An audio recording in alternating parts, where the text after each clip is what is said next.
কাছের এবং দূরের যে যেখান থেকে ভিডিওটি দেখছেন সবাইকে আসসালামু আলাইকুম। আজকে আমি দুপুরের বন্ধু আপনাদেরকে দেখাবো যে কতটুকু আপনার তৃষ্ণা মেটাতে পারে। আমি এখানে নিয়েছি লাল আঙ্গুর, এখানে নিয়েছি একটা আম। যে আমটা দেখালাম আমটা আমি ছোট ছোট করে টুকরো করে নিয়েছি। এখানে আমি লিচু নিয়েছি ছোট ছোট টুকরো করে।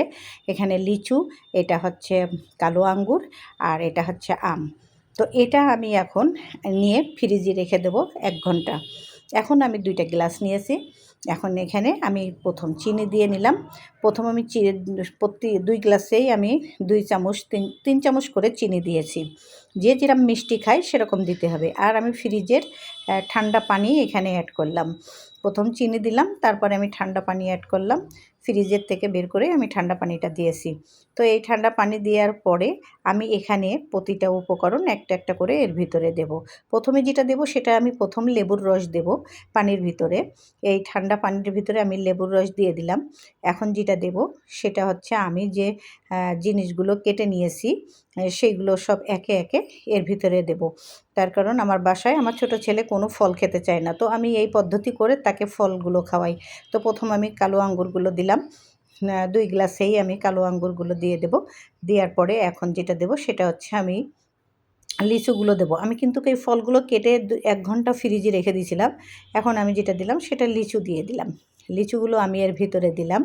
দেওয়ার পরে এখন আমি দেব, প্রথম দিয়েছি আঙ্গুর, তারপরে দিয়েছি আপনার লিচু, এখন দেব আম। এখন সম্পূর্ণ উপকরণটা, তারপর লেবুর রস দিয়েছি। তা এখন আমি সবগুলো এর ভিতরে দেওয়ার পরে এখন যেটা দেব সেটা আমি এর ভিতরে কিছুটা লবণ দেব। এটা এখন পানির ভিতরে আমি কিছুটা লবণ দিয়ে দিলাম। এটা দেওয়ার পরে আমি 2টাই সুন্দর করে এখন মিক্সড করব। মিক্সড করার পরে আমার চিনিটাও গলে গেছে, আর এর মধ্যে আমি লেবুর খোসাটাও এর মধ্যে দেব। বেশ একটা ফ্লেভার আসবে, দেখতে খুব ভালো লাগবে এবং খেতেও খুব লেবুর একটা সেন্ট খুব ভালো লাগে। তো এইটা সম্পূর্ণ উপকরণটা দিয়ে আমি এখন দুপুরের এই গরমে আমি এটা এখন খেতে দেব। তো খুব ভালো লাগবে। আবার এর মধ্যে আমার এই 2 গ্লাস বানানোর পরে আমার বাসায় আরও 2 জন মেহমান আসছে, তো আমি তাদের জন্যও বানাইছি।